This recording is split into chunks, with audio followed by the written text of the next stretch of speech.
Well, hello everyone and welcome to my very first video on this brand new channel. My name is Josh, and some of you will recognize me from my main YouTube channel, Josh James, where I talk all about luxury watches, luxury accessories, luxury furnishings, all that kind of thing. But I started this side channel here to do this video because this is really unlike anything I do over on that main channel, in that we're going to be talking about this car because I bought this brand new Lexus, and when I was doing my research, as a customer looking to purchase this vehicle, there really weren't too many videos from actual owners, like people who put their own money down, bought the vehicle, was living with it day to day, and had formed opinions and thoughts about what they loved, what they didn't love, that kind of thing. So that's what we're going to be doing here in this video today. I have got my amazing Lexus Yeti tumbler. It is black, fully engraved, matches the interior. How amazing is that? And then I've got notes here on my phone of all the things that I want to talk to you guys about in this video. So the way that we're going to do this is I'm going to introduce you to this car, tell you exactly what it is, the specs and options it's got, all that kind of thing, and I'll be inserting like B-roll footage throughout the video to kind of show you the things in detail. Then I'm going to tell you why it is the perfect vehicle for me and for us, why we bought the car, why we absolutely love it. Then I'm going to go through 5 very specific likes and 5 very specific dislikes. No deal breakers, but they've things that have gotten on my nerves for sure. So with that, let's dive right into what this car is. This is a 2023 Lexus NX350h, which is the full self-charging hybrid. It is not the 450h plug-in hybrid, and as you may know, Lexus doesn't do any kind of mild hybrid systems, so it is a full hybrid. You don't have to plug it in, and you get amazing fuel economy just letting it sit in your driveway and driving it around on your daily commute. This vehicle is in Cloudburst Gray over Rioja Red Nulux, and that color combination is key for me because this is going to be a commuter car. It was bought with the express purpose of getting me to and from the office, doing errands, running around. It is not going to be a garage trophy. We've already got one of those. And the Cloudburst Gray exterior hides dirt like you would not believe. Red Nulux interior here. Nulux is, as you may know, the synthetic leatherette kind of material inside. That was also very intentional. We did not get the luxury package because the luxury package here in the United States comes with leather. Semi-aniline leather, and if any of you have had a car with semi-aniline leather, we have. It is an immense pain to keep that stuff looking nice. Nulux will look just as good at year 5 as it does on day 1, and I love the Rioja red color in here as well. This car has the premium package, which includes things like the single pane moonroof. You can tell we don't have the panoramic moonroof in here, but I need a moonroof of some kind, so we got the standard one. I am perfectly happy with that. On top of that, we have some really nice factory options as well, which were also key to this car. This is exactly the way we wanted it. So it includes things like the 14-inch Lexus interface display, a must in my opinion for the NX. We have the 10-inch color heads-up display. We have a digital rear view mirror, which again, another must for me. I love this feature here. We also have the bright finish 20-inch wheels on all 4 corners. Those wheels to me are also a must on the NX. I tend to think that the NX with the 18-inch wheels looks a little bit frumpy. And even though these are larger and they have lower profile tires, I actually don't find the ride to be any worse than one with the 18-inch wheels. It is maybe a little bit firmer, but you don't get as much road noise and road feel in the vehicle as some other reviewers have suggested. Maybe we have better roads here than elsewhere in the country and world, but I don't find these to be a problem at all. And then in addition to the factory options, we also have a few key accessories. So the all-weather floor mats plus the carpeted floor mats for vehicle protection. We have the accessory hitch in the back, which came on the vehicle. I don't ever really plan to use it, but it's there if we want it. And then most importantly for us is the Lexus OEM dash cam. We don't have it installed just yet. That is, the part was back ordered, so the car is actually going back to our dealer on Friday to get that installed. And the Lexus OEM one, I chose to go that way, even though it's expensive. It is about $500-600 with installation. We'll see if it ends up being worth the money. I will maybe report back if it ends up not working out for us.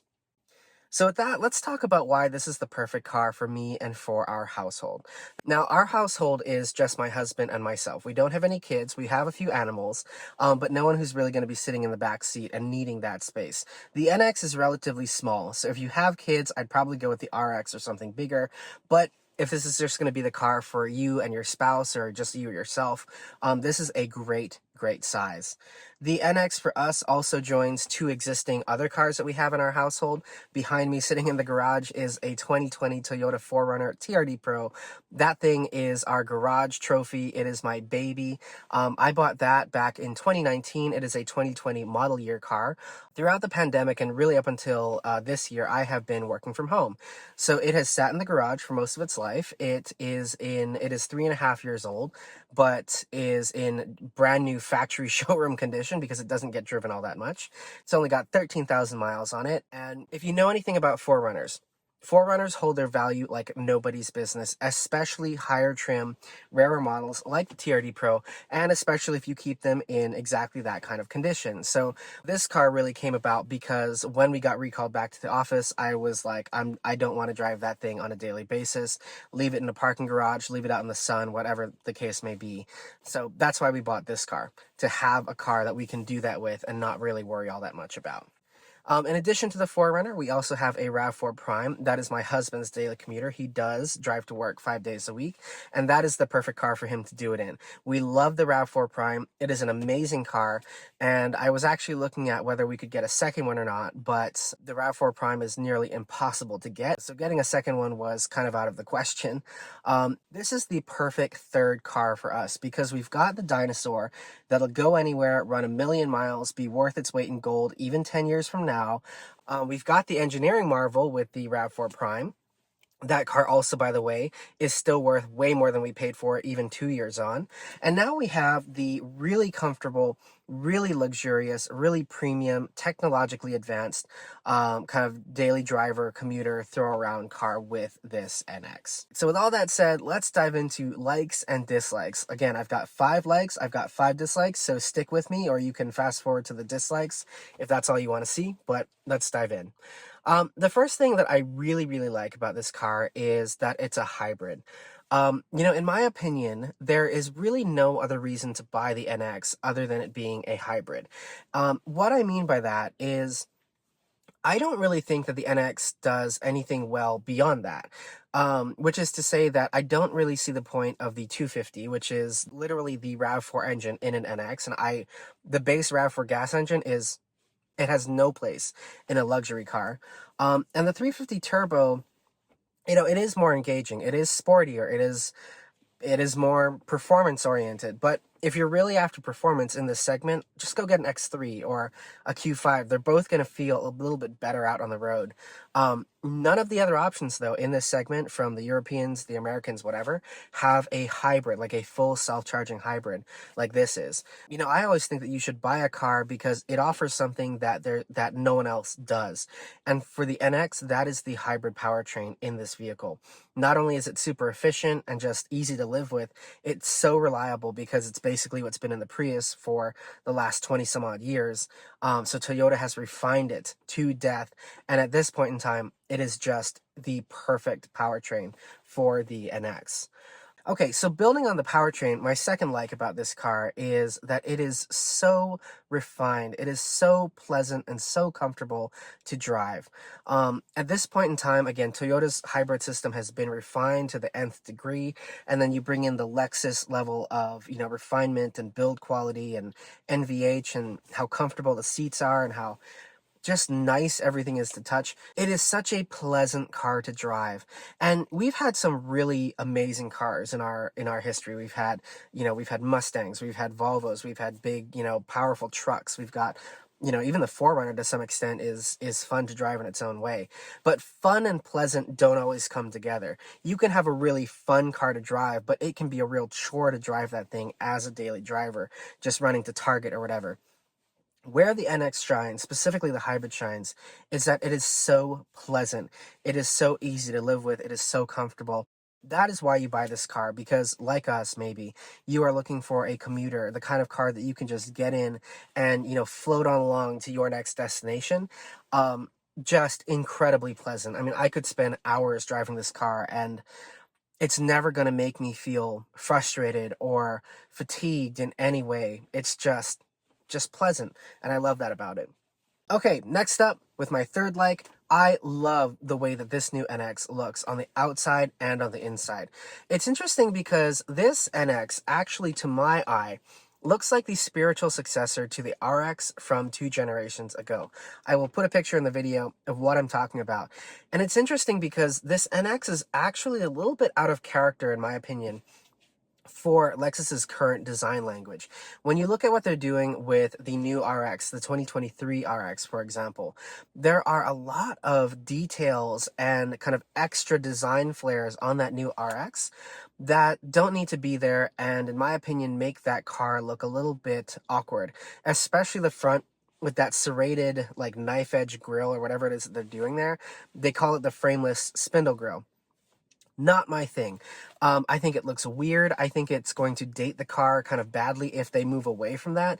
Just not my thing. I love, personally, when automakers take a reductionist approach to the sculptural design of the car, and that is exactly what they did with this NX. There are no design details, no creases, no flares, no whatever else that doesn't need to be there on the outside, or inside for that matter, of this car. And I absolutely love that. Okay, fourth leg, staying with design, I love the color palette of this vehicle. I touched on it when I told you about the car and what it is in the introduction, but this color palette is like the perfect color palette for Lexus, in my opinion, because sometimes Lexi can look a little bit geriatric when they're in the wrong color, and I'm not trying to throw shade again, but when I see a Lexus that's like that pearly white on the outside with like beige on the inside, it's really nice. It's absolutely beautiful. But for me, as somebody, on the maybe younger side, youngish side, um, I think that the perfect combination for Lexus is Cloudburst Gray over Rioja Red is where it is at. It prints younger, it prints a little bit more modern as well. So I think that the exterior and interior of this car, again, talking about long-term freshness, feeling fresh over many, many, many years of ownership and all that kind of thing. When we go to sell it as well, I think that the Rioja Red, people just gravitate toward this color a little bit more than they do maybe toward Palomino or beige. Perfect color combination. Highly recommend it if you can find one, because these are, Cloudburst Gray is a premium paint color, so costs a little bit more, and I don't know, just from my armchair research while shopping for the car, seems to be a little bit more rare than some of the other color options.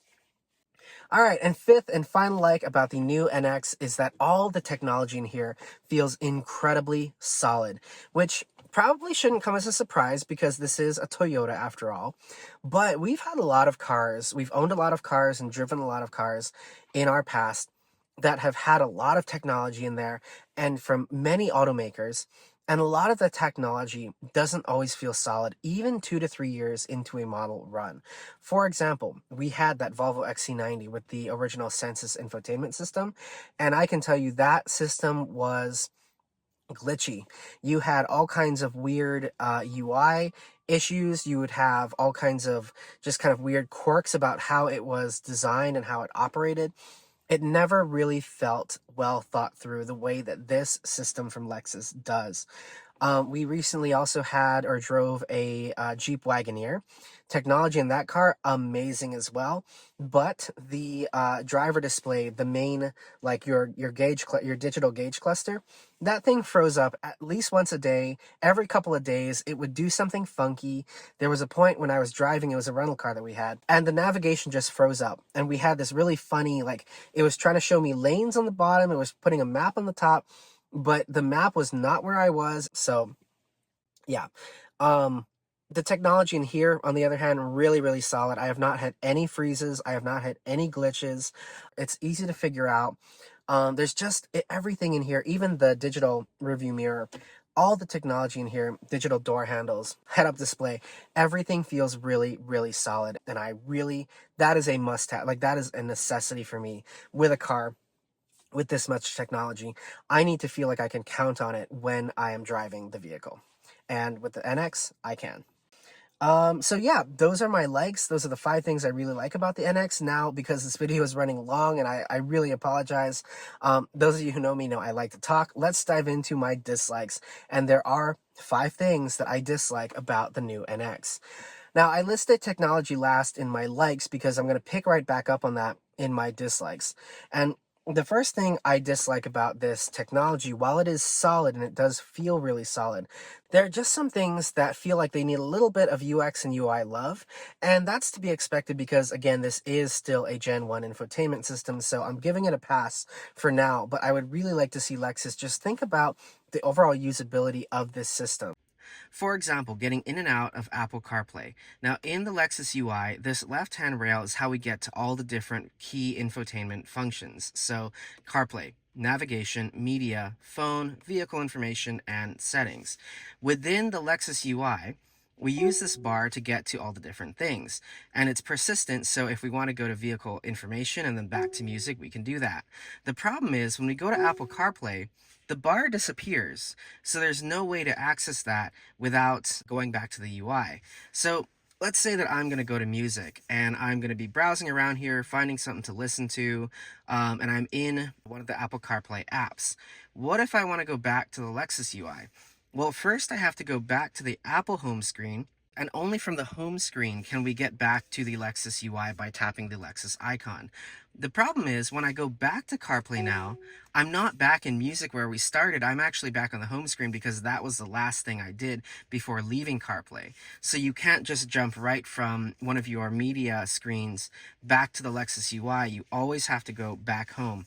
That's really annoying, and I wish that they would streamline that. Leave this bar here while CarPlay is active. I don't think that would be a problem at all. Okay, second dislike about this new NX staying on the infotainment screen. I would really, really, really like a home button and a home screen. I want a home screen that shows me all my information all at once, and heaven knows we've got the real estate here, like the size of the screen. You could make a really nice home screen on this display. And I would like a home button so that when I am lost in all the many millions of screens and menus in this system, I would really like to have a home run, get me out of this mess, just take me back to square one kind of button. And there isn't one.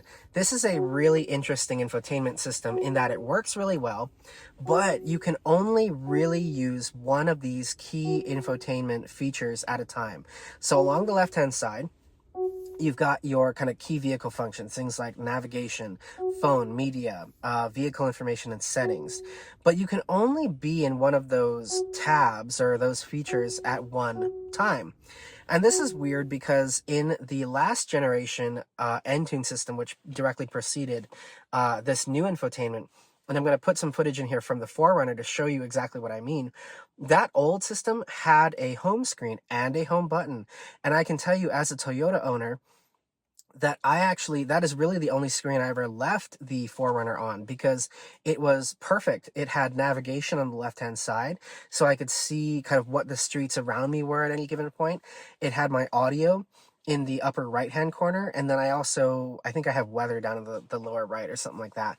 That is what I want to see when I'm driving down the road. Now, the reason that for me is not a deal breaker in this vehicle is because it's software. So if Toyota wanted to, I'm sure they could update the software to give it a home screen and put a home button somewhere on the screen. So I'm hoping that does come in a later iteration of this infotainment system. So I'm going to complain about it now, but if this gets fixed, I will be really happy and just disregard everything I just said. All right. Third dislike, still talking about the infotainment system. The last thing that really drives me up the wall about this new interface from Lexus and Toyota is that the system defaults to voice for data and text entry all the time. Now, I knew that going into this purchase. I knew that was how the system worked because I'd watched all the videos and all that kind of thing. What I didn't realize was that they meant literally all the time, even when you are stopped. So right now we're sitting in my driveway. The car is not moving. It can be in park too, no less. The system will default to voice. So if you hit the search button to call up something like a destination in navigation or search for, media in Apple Music or whatever it might be, the first thing that comes up is that stupid blue screen with the microphone. How can I help you? I don't understand why it does that when the vehicle is in park. Now, I should say before I go on here, I have looked through the vehicle, the many, many menus and settings that control this whole system, and I do not see a toggle, like a user addressable toggle, to change the default data entry to be keyboard based when the car is stopped. If I'm wrong about that, please let me know down in the comments, but I don't think I am. And it's really annoying because when I'm stopped, the logic I want to happen here is actually, again, going back to my 4Runner with its antiquated infotainment system, the default logic in there is a lot better than what's in this Lexus, because when I am stopped in the 4Runner, the car is not moving. It can even be in drive for that matter, but at 0 miles an hour. The default entry is a keyboard, so I would love to see Toyota change or add a setting for that. Maybe some people like that. I don't. I want a setting to change that. The other annoying thing here about that defaulting to voice is I have found that if I haven't driven the car, in a while, like overnight or in a day or so, the voice system takes a beat to initialize. So I might get in the car, right, turn on the engine, get myself all settled. I'm going to hit that voice or the search button to put a destination in that I want to start going to. I'll hit that search button and it'll put up a little kind of error message. Ooh, voice system is initializing. But the problem is, I can't get to the keyboard until that thing has initialized. It's really annoying. If it just defaulted to the keyboard, I wouldn't have to wait for that thing to initialize, then enter my thing, then get to the keyboard, whatever. Like, just give me a keyboard. You can probably tell how irritated I am with this, but this is probably my biggest sticking point with this system right now is I can't just pull up a keyboard and get going. Especially when that system takes quite a bit to initialize. But enough bitching about that. Let's move on to my fourth dislike. We're staying on the screen, but not talking about the infotainment itself. The fourth thing that I don't like about this car is that the climate controls are mostly on screen. Now, I'm giving Lexus a pass here because this is just the way that luxury automakers are moving. You see this with basically everyone from Audi to Range Rover. They do those kind of weird double screen things. You see it in the Volvo Sensa system. Even Subaru is doing this with the giant 11-inch screen that they're putting in all their cars with the climate control at the bottom. Like, this is just where the industry is going, and I can accept that. I actually think that Lexus does this a little bit better than some others because the knobs are the digital knobs that we have to control the actual temperature on either side. That's the only thing that they do. If you've been in a modern Range Rover, for example, those knobs are changing functions depending on what is contextually on the screen. That drives me up the wall because I have to look to see what that knob is doing anytime I want to change just use it for anything. Sometimes it's temperature, sometimes it's your drive mode, sometimes it's your off-road setting or whatever it might be. It's just like, I don't care for that. So I do like in here that these knobs do one thing and one thing only. My problem here, though, the one thing I'd really, really like to see, I don't know if Lexus will ever go backward, but if they do, the two things that I really, really want to have as hard buttons are my fan speed and the off button. I want to be able to just literally reach down, feel feel like a rocker switch or something, and be able to increase or decrease my fan speed without having to look, actually, take my eyes off the road and figure out where my finger is in relation to the screen and the UI. I really, really wish they had done that. And it's weird because we've got like these defrost buttons down here at the bottom, and we've got like, these two hard buttons on either side are for things that I never ever use. One of these could have easily been a fan speed, and one of them could have been an off button. Kind of beyond me. All right, and finally, we have reached my last dislike. I know this has been so long, you guys. I really apologize. My last dislike is a really, really, really teeny tiny one. But it's one that, because my husband and I both will sometimes drive this car, I have noticed, and it does bother me every single time it happens. This car has a lot of different driver-specific customization, meaning that it ties a lot of the vehicle settings to either the key fob or the key card or the digital key if you use that, but it can tailor and adjust almost everything in the car to who is driving it at that given moment. So my husband and I have both drive the car. I am assigned to the key, he is assigned to the key card, and when we get into the vehicle, everything changes. Mirrors, seats, steering column, even the profiles and the media sources and the EQ and the sound system in here change depending on who's driving the car at that moment. The one thing that doesn't change, and this is a really, really odd omission in my opinion, to leave out of that whole suite of adjustability, is the position of the head-up display.